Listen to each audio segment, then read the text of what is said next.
All right, welcome back, everyone. This will be the third and final video for homework set 1 on section 7.1 of Intro to Cartesian Vectors. Let's just jump straight into it and not waste any more time, I guess. So, question 9. Write each force as a Cartesian vector. This is quite simple. We're just going to draw a Cartesian plane for each of the problems we do. Let's do parts A, B, E, and F for this one. A, 500 newtons applied 30 degrees to the horizontal.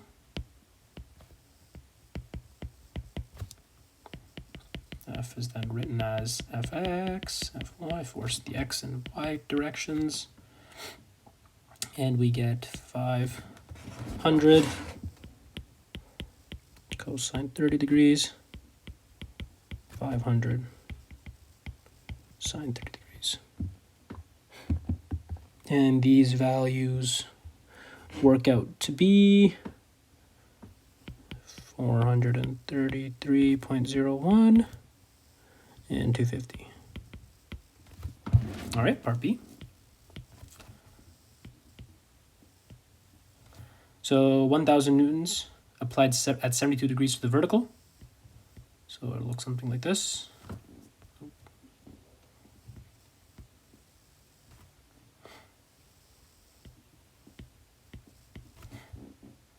All right, 1,000 newtons.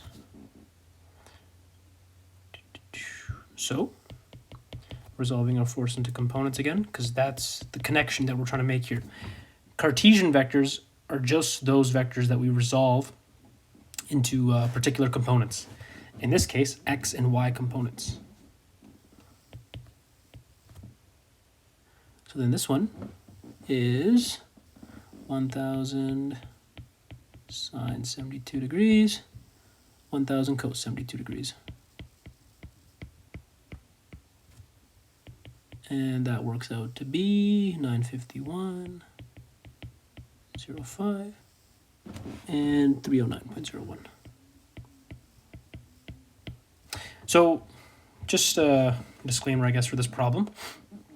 I use 72 degrees, the angle made from the vertical. You could have done it from the horizontal, which would be an acute angle then. You would get the same result, but then your ratios for x and y would flip. You would have a cos in the fx, and you would have a sine in the fy.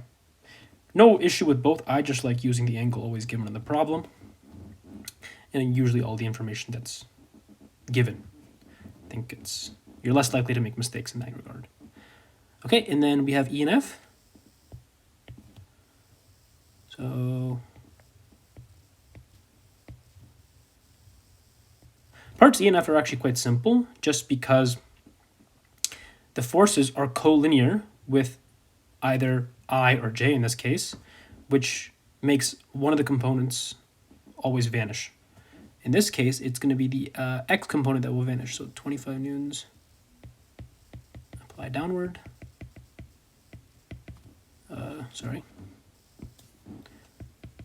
Fx, Fy, minus 25, 0. Okay, and then part F. Similar situation. One of the components will vanish here. 650 newtons. Force in the x, force in the y. And we're left with, oh, sorry. I don't know why I didn't catch that. That should be 0 minus 25. Yeah, much better. Minus 650 here, and there is no y component force, so that's just 0. And it's minus because that's what we're assuming is the minus x direction. Perfect, that's question 9 done. Okay, let's move on to question 10. So I just want to provide a bit of background for question 10. I'm assuming this was explained in the geometric vectors section you guys just did, but it's important to rehash it, I guess. So problems like this are considered relative velocity problems, and there's one really central governing equation for these problems, the relative velocity equation. Not a very interesting name, I guess. So it has this form. In this case, we have a ship, some current, and yeah. So the velocity of the ship with respect to, I'll call the water, in this case it's the current, plus the velocity of the water with respect to the ground is equal to the velocity of the ship with respect to ground. Now, for someone who hasn't taken physics, I will give a quick rundown on this equation, what each term means separately. This term is what an observer on the ship would feel as their velocity. This next term is what an observer looking at the river would see as the water's current. This last term then is an observer who's now looking at the boat in the river and seeing how its velocity looks like from his perspective. So it's all about perspective, and the more physics term, I guess, would be the frame of reference in which you're viewing the event happen. Okay, so let's begin this problem. So I'm going to draw a pretty big Cartesian plane here.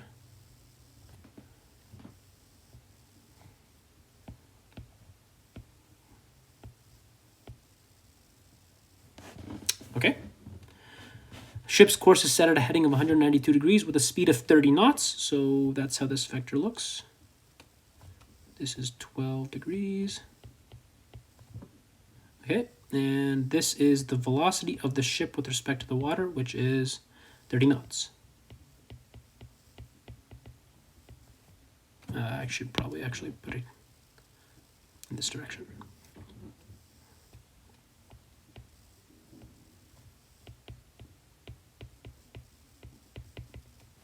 Okay, then we draw a little mini Cartesian plane at the tip of this vector. The other part of the problem states we have a current flowing from a bearing of 112 degrees. So 112 degrees would be right here-ish. That's 22 degrees. Sorry, that's kind of hard to read. Okay, but the actual vector itself would look something like this. And then that angle is also 22 degrees. This is the velocity of the water with respect to the ground, which is, I believe, 14 knots.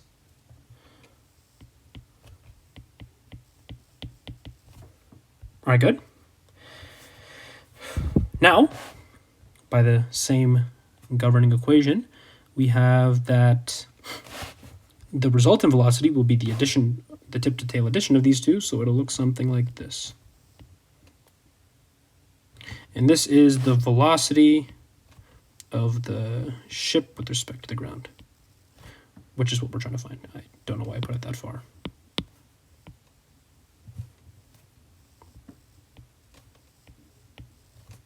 Okay, so let's make a table. We have a velocity of the ship with respect to the ground, the x components, and the velocity of the ship with respect to ground, the y components. The y component, I guess, not components. But we're going to get these components, the x and y, from adding the components of the velocities we do have. So the velocity of the ship with respect to the water in the x, plus the velocity of the water with respect to the ground, x, velocity of, and similarly for the y's. Okay, and we're gonna, this will be technically, it's not a vector quantity, so I'll put it in absolute value. Now, we have to just find these two. So, again, I'm going to use the angle always given. So for the water, the ship with respect to the water, this is going to be minus 30, minus because it's in the bottom, at the bottom, minus 30 sine 12 degrees. And the other one is also minus, because it's in the minus x direction as well. And this is minus 14 cosine 22 degrees. Okay, and this is minus 30 cosine of 12 degrees. Just going to be the opposite. And plus 14 sine 22 degrees. And we get minus 19.217 and minus 20. Let me just calculate it again. I have it written here in my notes, but minus 30 cosine 12 plus 14 sine 22.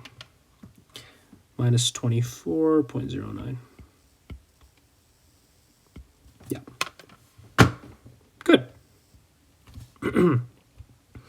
So now let's create the triangle which represents this, the right angle triangle. So it's going to look something like this. This will be the velocity of the ship with respect to the ground and the y. This should be these subscripts are lower. And the vector symbols. Okay, and then this one is going to be a bit smaller, I guess. We have velocity of the ship with respect to ground and the x. Okay. Oh. And then this is the angle we're trying to find. This angle is in the southwest direction.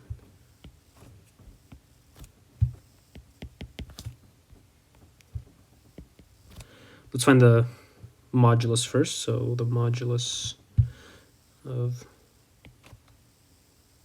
is just a fancy term for absolute values. And that's just, could it be the Pythagorean theorem?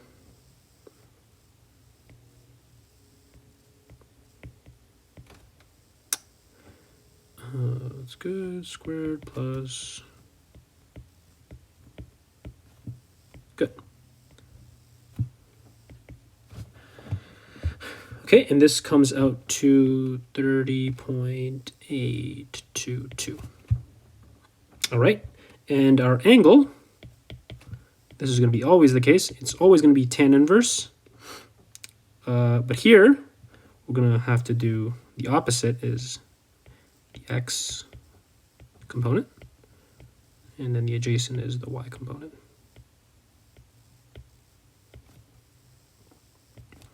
And this comes out to 51.430 degrees. Actually, I don't know if that's, sorry. I'm just going to double check that. I have it flipped here in my notes. So this is actually x 19.217 divided by 24.09. Yeah, sorry. So it's actually 38.56 degrees. And we know the direction's in southwest, but you can actually tell from your triangle as well, because we're going, the angle is south to west. Just follow the arrows. So our we can now report our final velocity, and I like to always report it as a quadrant bearing, but there's no harm in reporting it as a true bearing. It's up to you. So we have 30.822 knots, and the reason I drew that triangle like that was because so then we can have either the south or north cardinal direction first. So we have south 38.56 degrees west. Okay, that's question 10 done. Good. Let's move on to question 11. This one's quite nice. So question 11 asks us to plot two vectors. So 11a.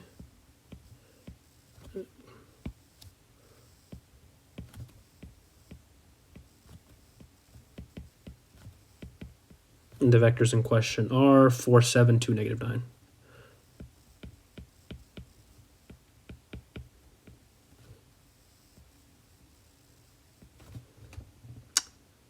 Okay. Let's plot these guys. I'm going to increment my Cartesian plane by 2 units. I'll show you what I mean by that. So we have 2, 4, 6, 8, 10. 2, 4, 6, 8, 10. 2, 4, 6, 8. Wait, 1, 2, 3, 4, no, 10. And 2, 4, 6, 8, 10. You can probably do a better job than me, but this works for now. So 2, 2, -2. This is a -2 as well. Not the best looking, I know. So 4, 7. So that's going to be 2, 4, 6 right here. That'll be the vector A. And then B, we have 2, -9. That's right here. Cool. Good. Now what? That's not the most straightest arrow, I know. Sorry. What does it ask next? Which is greater? Okay, this is a good question.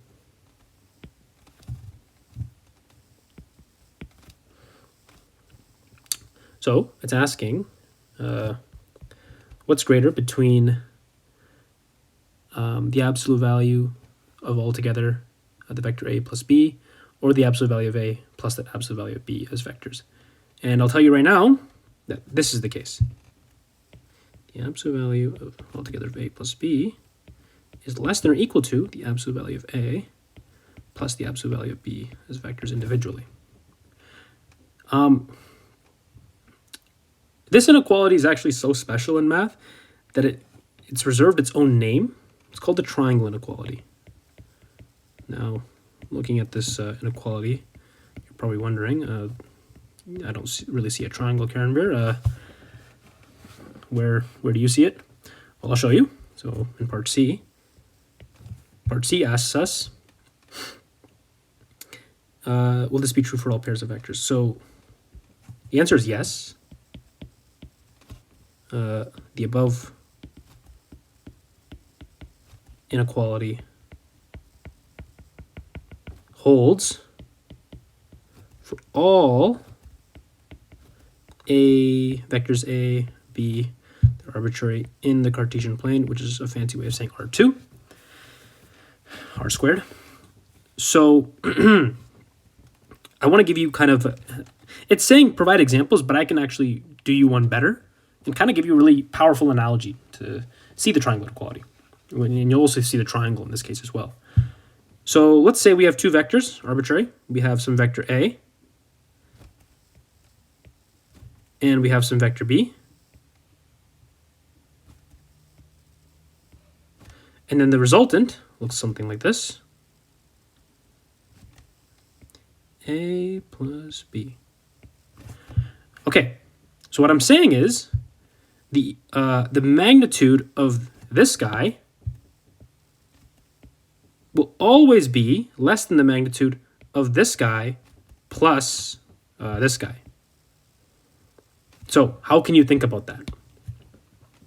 Well, imagine you're on a road trip, and let's say, you have like an annoying sibling, and he's like, okay, can we make a pit stop? I really want to, get something from the gas station. Well, so you're going on, and this pit stop right here, at this point, this is like a pit stop. That pit stop you make, right, will now increase the length of your journey rather than if you just went from, your house to your final destination. Let's say, I don't know, the Grand Canyon. So the straight line distance there will always be less than if you made any pit stop along the way. Actually, this inequality can even be, what I just said there makes sense for multiple vectors if you add in between. Right? I could have a plus b plus c plus d, and that'll always be less than individually the absolute value of a plus the absolute value of b, c, d, going on and on. Okay, so just think about road trips and pit stops, and you got the triangle inequality now under your belt as mathematicians. Good. So, next question. Question 18. Okay. So, I think Miss Kranig also assigned question 16. It's another relative velocity problem. You can solve it using components. I'm not going to show it here. I think you should be quite comfortable at doing them now. But if you do have any questions, feel free to ask me in person, and I can always help you. Okay, question 18. So question 18 asks, 3 basketball players are fighting over the ball. Sam is pulling with a force of 608 newtons. Jason is pulling with a force of 550 newtons. And Nick is pulling with a force of 700 newtons. The angle between Sam and Jason is 120 degrees. And the angle between Jason and Nick is 150 degrees. Determine the resultant force on the basketball. Let's draw a gigantic Cartesian plane once more.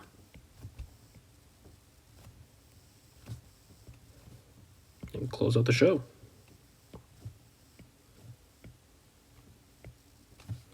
Okay, so for this problem, we are not given any of these vectors as position vectors. So we're just given the relative angle between them. So it's best then to, let's start with Sam's force of pull being completely in the positive x direction. So we'll call this F Sam. Okay. And then we have F Jason pulling with 550 newtons, and they're separated by 120 degrees. So that's something like this.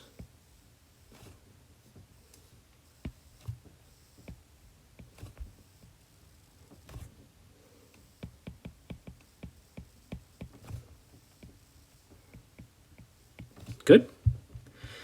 And then the separation between Jason and Nick is 150 degrees, but that's actually perfectly lying on the south axis. So F Nick. Okay, that's 150. And the resultant is just going to be, we're adding with components again, so I just call it F resultant. I'm just going to call it FRX. FRY. Okay. So it's going to be F Sam X plus F Jason X plus F Nick X. And similarly for FRY, F Sam Y plus F Jason Y plus F Nick Y. Okay. So F Sam, that was, what was that? 608, 550. So 608, 550, and F Nick was 700.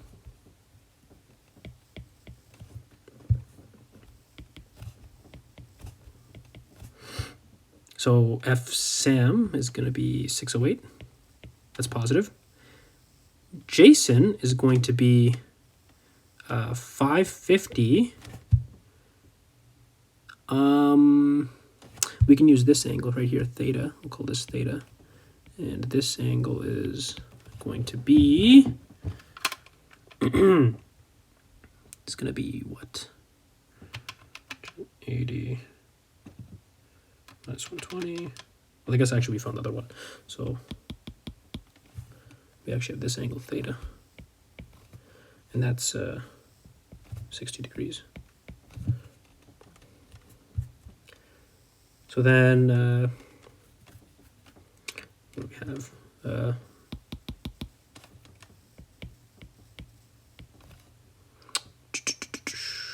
this is going to be in the x direction cos. So 550 cos 60 degrees. That's actually negative. So just do a minus sign here.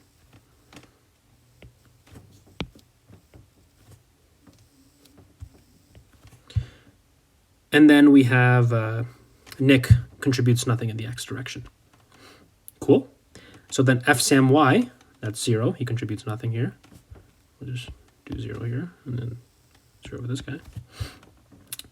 Jason will be positive, so that's going to be 550 sine 60. Great. And we then have f Nick minus 700. Okay. And now let's add these up together. 608 minus 550 cosine 60, 333 newtons. 550 sine 60 minus 700 minus 223.68 newtons. Okay.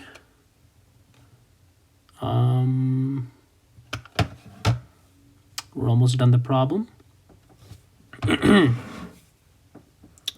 Now, what can we do here? We use the Pythagorean theorem.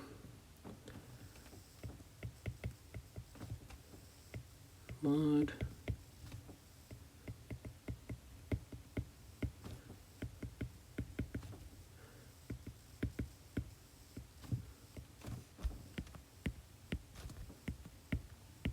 perfect squared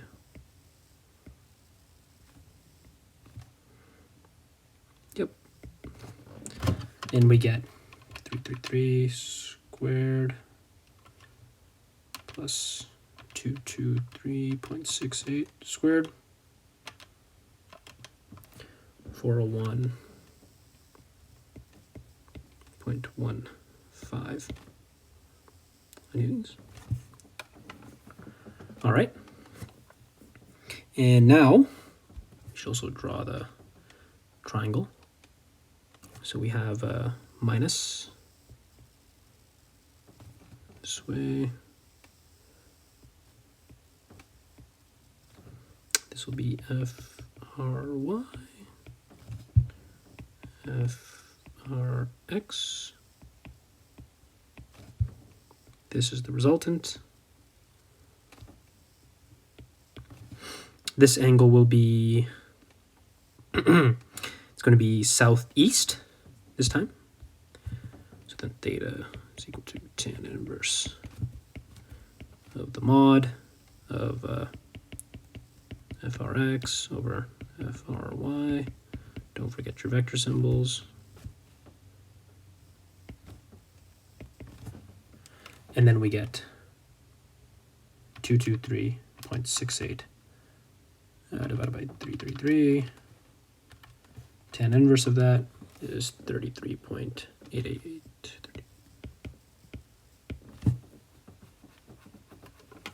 That means our final resultant force is 401.15 newtons.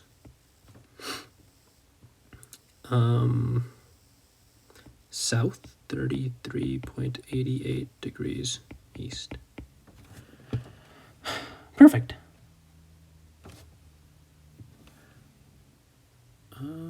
Yep.